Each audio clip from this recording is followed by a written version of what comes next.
এই প্রচন্ড গরমের দিনে পান্তা ভাত না খেলে কি হয়? গতকাল রাত থেকে আমার খুব বেশি পান্তা ভাত খেতে মন চেয়েছিল, তার জন্য রাতের বেলায় ভাতটা ভিজিয়ে রেখেছিলাম। যেই কথা সেই কাজ, আমি সকাল বেলায় পান্তা ভাতের জন্য অনেক কিছু জিনিস বানিয়েছি।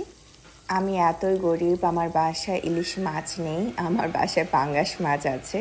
পাঙ্গাস মাছ ফ্রাই করে নিলাম। ডালগুলো আমি রাতে ভিজিয়ে রেখেছিলাম। ব্লেন্ডারে ব্লেন্ড করার পর লবণ, হলুদ আর কাঁচামরিচের কুচি আর পেঁয়াজ কুচি দিয়ে মিক্স করে নিলাম।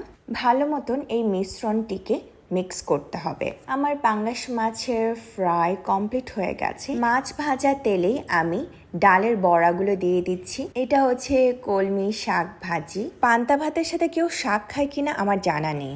আমার ডালের বড়া বা পেঁয়াজও বানানো কমপ্লিট হয়ে গেছে। এইবার আমার খাওয়ার পালা। আমি পান্তা ভাত নিয়ে নিচ্ছি, সাথে আছে আলু ভর্তা, লেবু, অনেকগুলো পেঁয়াজও আর আমার ঐতিহাসিক পাঙ্গাস মাছের ফ্রাই। লবণ দিতেই ভুলে গিয়েছি।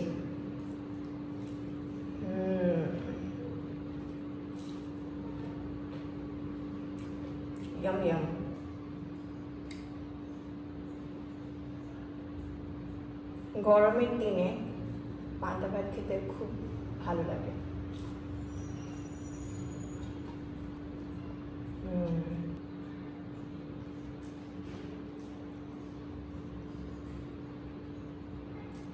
অমৃত।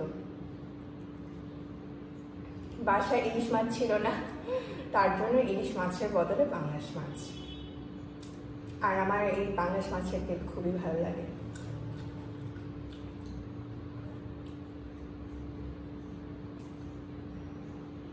So yummy.